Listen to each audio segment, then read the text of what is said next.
Mestre, eu preciso de um milagre. Transforma minha vida, meu estado. Faz tempo que eu não vejo a luz do dia. Estão tentando sepultar minha alegria, tentando ver meus sonhos cansados. Olá, meus irmãos, minhas irmãs. É com alegria que cumprimento a todos em mais essa oportunidade de abrirmos a Palavra de Deus e poder estudar. Eu gostaria, antes de mergulharmos no tema dessa semana, de convidá-los para uma palavra de oração. Santo Deus, muito obrigado, Senhor, por nos dar a vida e a oportunidade de cumprir com a missão que Tu tem confiado a todos nós. Obrigado pela oportunidade de estender as mãos e estudar a Tua Palavra, buscando nela, Senhor, o sustento para a nossa fé. Capacita-nos a compreensão do tema e dirige-nos em nome de Jesus. Amém. Missão em favor do meu próximo. A isso lhe respondeu: ame o Senhor, seu Deus, de todo o teu coração, de toda a tua alma, com todas as suas forças e de todo o teu entendimento. Ame seu próximo como você ama a si mesmo.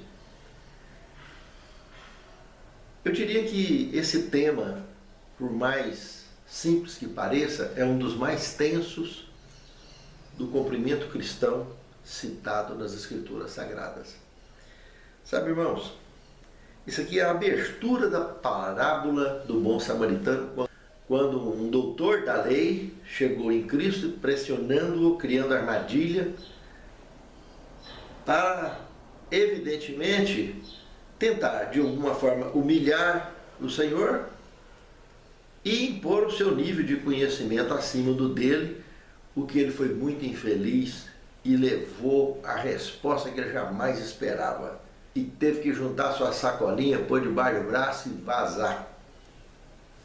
Porque estava muito longe do projeto do Reino Eterno, que foi a argumentação, foi a tese da armadilha dele para pegar Jesus. Essa parábola do bom samaritano, que Jesus logo em seguida acabou estendendo, é o tema do nosso estudo dessa semana, onde no segundo tema, a pergunta mais importante.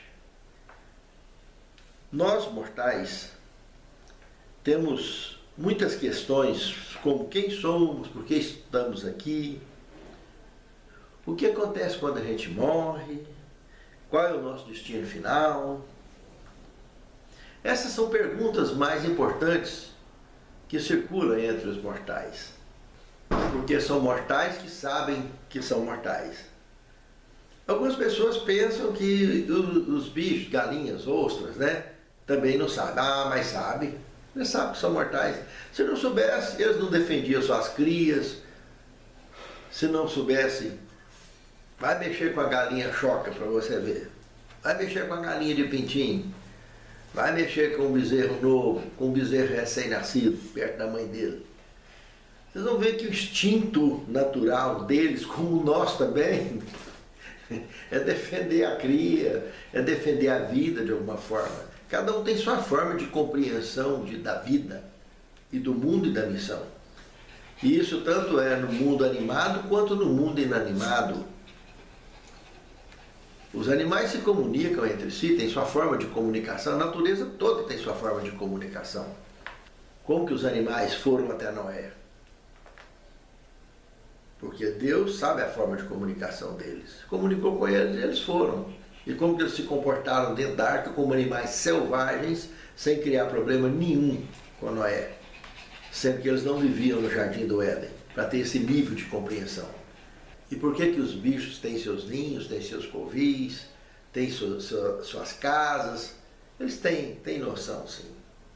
Têm noção plena da situação deles como mortais e a missão deles como tais seres viventes que vivem no nosso planeta, que vivem nesse planeta.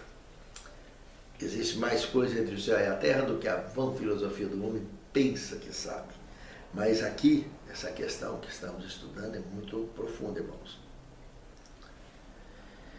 Porque esse doutor da lei que chegou e deu essa pressão, ele na realidade ele fez uma pergunta de fogo. Ele achou que estava pondo fogo em Cristo.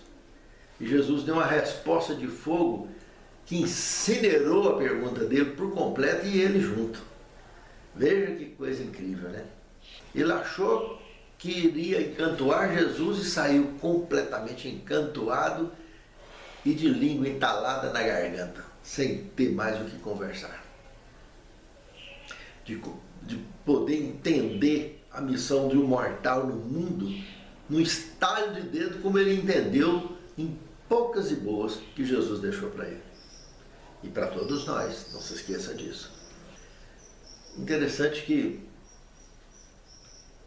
as coisas do reino eterno, baseadas nas explicações de um ser que vivia lá e passou a viver entre nós, ainda que por 33 anos e meio, tudo que dos 3 anos e meio de missão dele ele deixou relatado nos escritos, mostra que as coisas do padrão celeste, do padrão eterno, nos tiram por completo da nossa zona de conforto.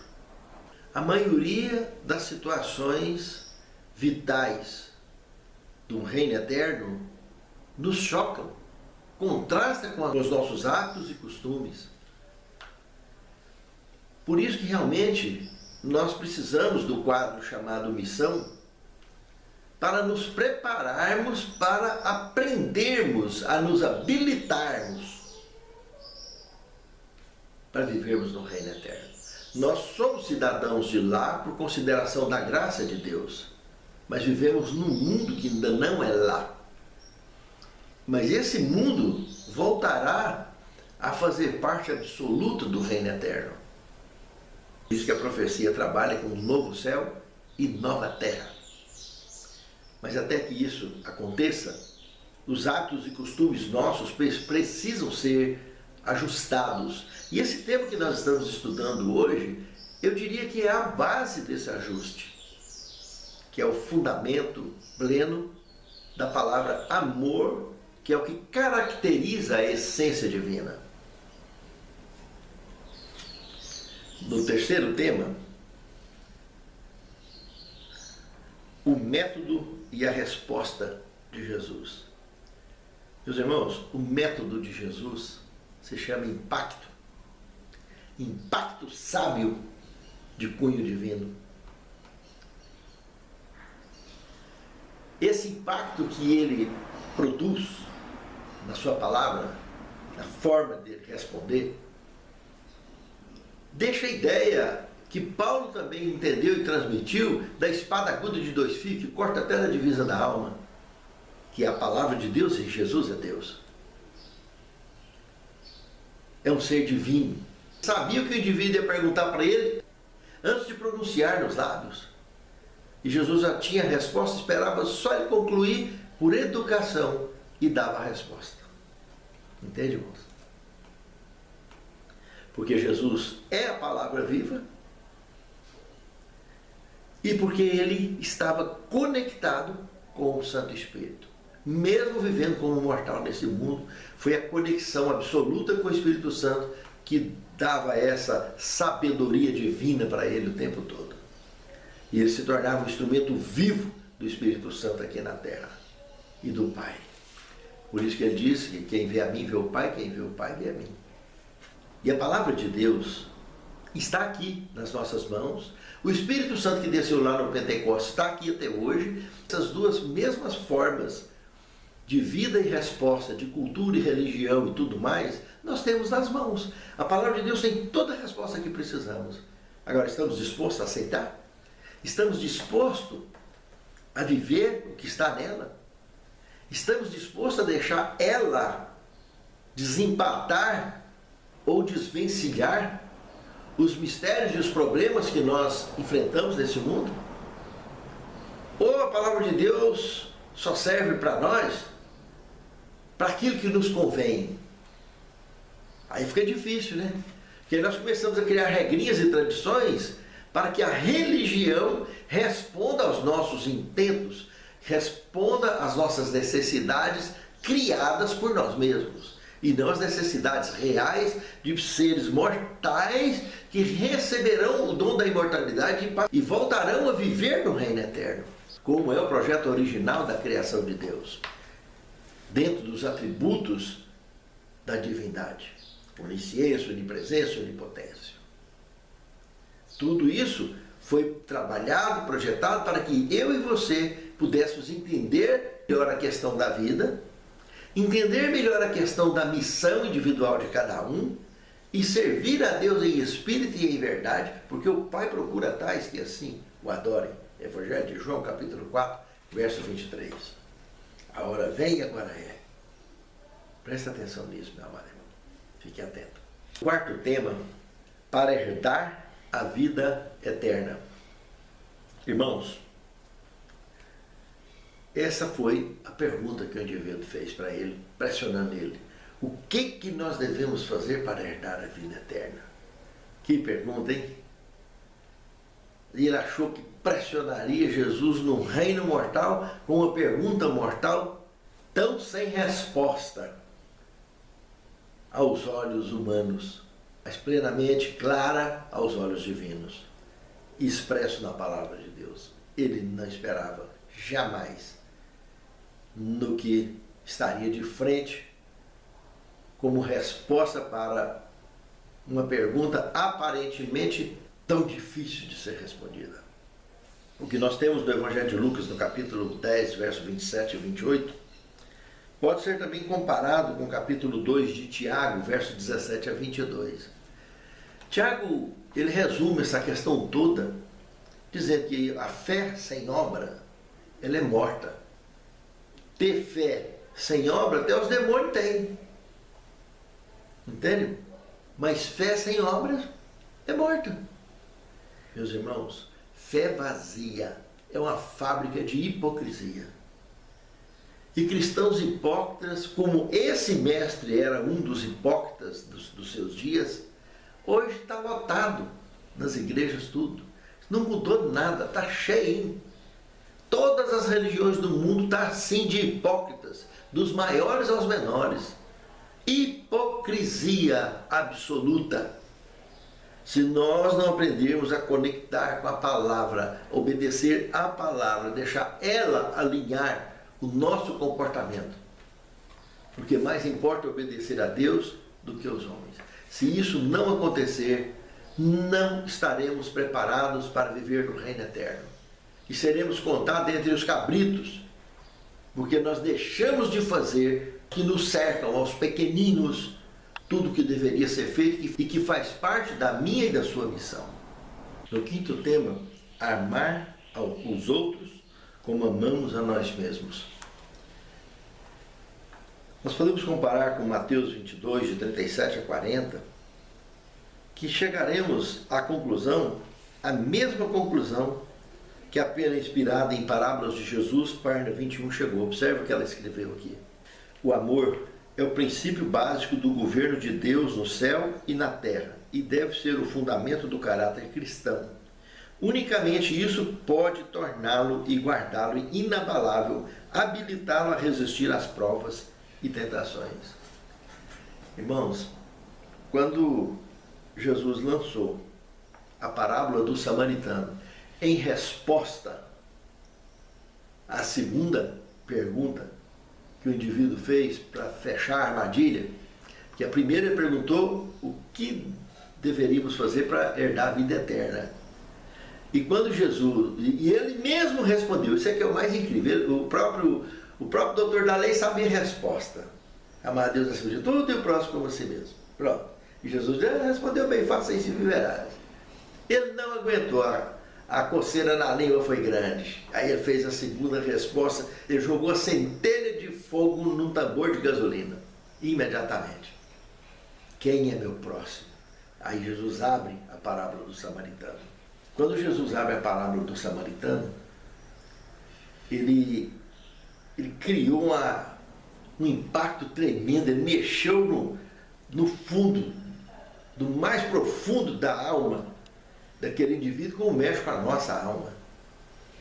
Que amar os outros como amamos a nós mesmos É muito simples quando se estende a pessoas que convivem conosco. É muito simples, como eu estou aqui hoje na casa da minha filha, adoeceu, eu estou aqui com ela, estamos aqui, viemos ontem, dormimos aqui, e preparamos o jantar ontem, café da manhã hoje, vamos fazer um almoço juntos aqui, almoçarmos e depois do almoço ir embora. Isso é muito simples, porque são pessoas que nós amamos, convivem conosco. Mas agora, você visitar uma pessoa antipática, você visitar uma pessoa indesejada, isso é complicado, sabe, irmãos? Estender o cristianismo dentro desse lado, entender aquele lado de orar pelos inimigos, entender o lado de que aquele inimigo, ele é um mortal como nós, carente da salvação como nós. Mas o que fica difícil de entender é que ele não teve a mesma facilidade que nós tivemos de entender a questão da salvação. E muitas vezes nós deixamos de criar a oportunidade ou de favorecer a oportunidade de tentar mostrar isso da maneira mais simples, amando o próximo, como a si mesmo, desejando que ele faça parte do reino eterno, assim como eu desejo para mim. Colocar isso em prática no dia a dia é muito dureza, meus irmãos, é muito difícil. Que para nós é visto como uma pessoa antipática e tudo, é uma pessoa que talvez Deus está trabalhando há muitos anos e conhece o potencial dela, que em muito breve poderá ser agregada à obra dele para a finalização da obra de Deus. Você parou para pensar nisso? E você pode ser uma pedra de tropeço para que isso aconteça o mais rápido possível. Porque você não ama o suficiente, porque você não estende, dando trabalho para Deus. Deus tem que buscar outros de outros lugares, criar outra forma para aquele indivíduo chegar ao ponto de identificação plena com a própria missão dele, que poderá favorecer muito até nós mesmos a missão daquele indivíduo. Dependendo da posição e da situação, da missão dele diante de Deus e diante dos homens. As nossas debilidades como egoísmo, egocentrismo, traz problema demais para nós, irmãos. E humildade é uma coisa difícil. Nós não vamos jogar pérola para porco. Não é esse aqui o caso. A realidade aqui é que aquela pessoa a gente não vai com a cara dela. Ou ela não vai com a cara da gente. E então nós precisamos de buscar de Deus orientação e sabedoria para gerar impacto na vida dela, assim como Jesus gerou impacto na vida desse doutor da lei. Entende? É por isso que no 6º tema, a história atual do bom samaritano. Se vocês verem, hoje, por exemplo, há mais de 2000 anos atrás, esses dois povos vinham com inimizade tremenda. E isso já vinha muito mais tempo, há cerca de mais de 900 anos antes, irmãos. Veja, mais de 900, quando Salomão morreu, que o reino foi dividido entre o general dele e o filho dele, Jeroboão e Reoboão. Reoboão o filho, Jeroboão o general dele. O reino foi dividido. O filho ficou com Benjamim e Judá, no sul, judeus. Capital, Jerusalém. E os que ficaram com Jeroboão, as 10 tribos, no norte, capital, Samaria. Ali começou a inimizade deles. E veio arrastando na história do povo judeu, desde aqueles dias. Divisões, guerras, governos diferentes e problemas diferentes. Mas sempre problema. Quando chegou nos dias de Cristo não foi diferente. Hoje está aí em uma média de 700 samaritanos só de resto, que sobrevivem ali, justamente na região que hoje está tendo conflito ali, né? Tanto ali como na faixa de Gaza, tem eles distribuídos ali. Tanto no norte, quanto no extremo sul da posição que Israel está. Então, meus amados, não é fácil hoje pensar que pessoas que promovam, independente da questão religiosa, a questão de simpatia fraternal é algo que deveria ser espontâneo em todos nós, independente da cultura, ou da raça ou da religião. E quando mexe na questão religiosa principalmente, aparecem barreiras enormes como o preconceito. Ah, é religião tal? Vixe, quer nem conversa. E pronto, acabou. É o suficiente para formar uma barreira. Porque nós criamos na nossa mentalidade mortal fatores religiosos antibíblicos e anti-reino eterno. Porque esses tipos de coisa vai tirar as pessoas do céu, não vai tirar a salvação.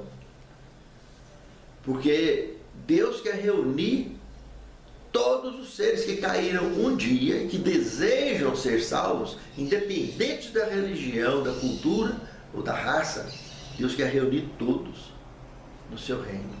São seres que Ele criou e morreu por Ele. Deus amou o mundo de tal maneira. Não é religião A, nem B, nem C. Deus amou o mundo de tal maneira. E agora aqui, na parábola do samaritano, vê uma representação simples disso aí tudo.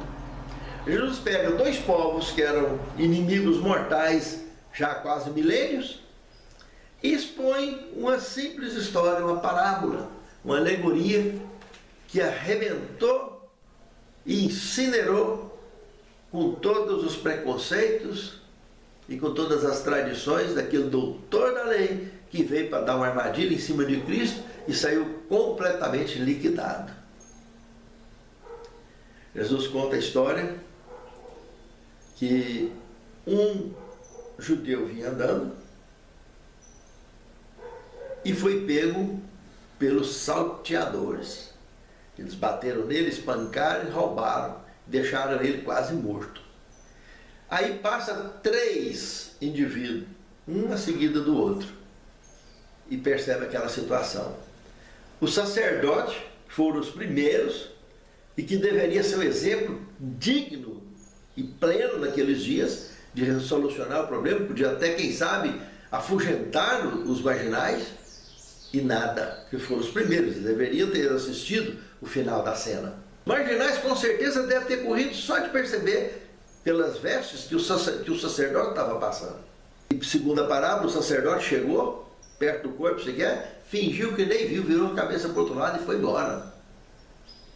Daí veio um levita, fez do mesmo jeitinho, percebeu a situação e não quis nem conversa.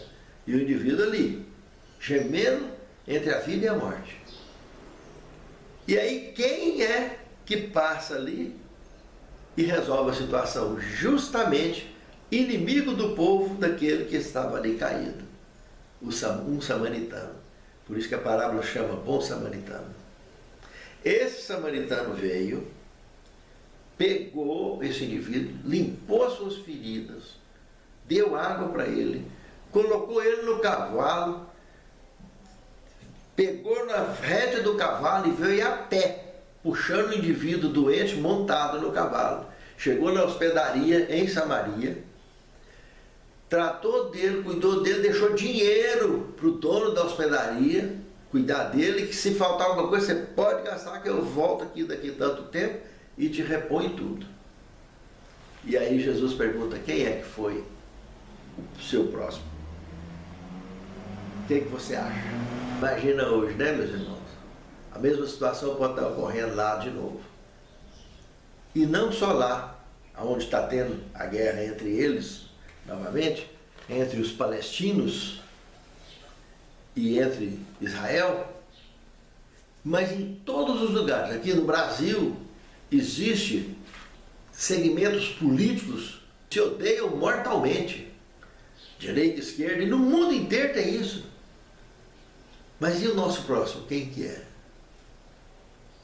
Por mais que sejam pessoas antipáticas e indesejadas, pode ser parente ou não, colega de trabalho ou não, patrão e funcionário ou não, seja lá o que for. buscar de Deus o entendimento, o impacto necessário para entender nossa missão, para entender a nossa salvação, para entender a salvação daqueles que nos cercam. Porque todos os inimigos, ou todas essas pessoas indesejadas, são humanos, são pessoas por quem Cristo morreu. Porque Deus amou o mundo, lembre disso, jamais se esqueça, amou o mundo de tal maneira que deu o seu único da espécie, para que todo aquele que nele crê não pereça, mas tenha vida eterna. E onde está você para cumprir com essa missão que Jesus procura, que o Pai procura a tais que assim o fazem? Pense nisso, é muito sério. Sétimo tema, qual é o nosso tesouro? Tem um texto aqui, da Pena Inspirada, Testemunho para a Igreja, volume 2, página 24 e 25, que tem um trechinho muito interessante, que cada ato de misericórdia realizado em favor dos necessitados e sofredores é considerado como tendo sido feito a Jesus, ou negado a ele, né? Como a parábola dos cabritos e das ovelhas. Senhor Deus, faça-nos compreender a nossa missão de maneira profunda, e que aqueles que tu realmente sabes que devemos alcançar por ti, que tu nos conduza como uma seta dirigida a seu alvo, para que tu nos uses como instrumento nas tuas mãos, para que toda a nossa missão possa ser cumprida pela tua graça, pela tua direção e orientação do teu Santo Espírito. Santifica-nos na tua palavra, porque a tua palavra é a verdade. Te pedimos e agradecemos essas bênçãos em nome de Jesus. Sem entender nada. Mestre, eu preciso de um milagre. Transforma minha vida, meu estado. Faz tempo que eu não vejo a luz do dia. Estão tentando sepultar.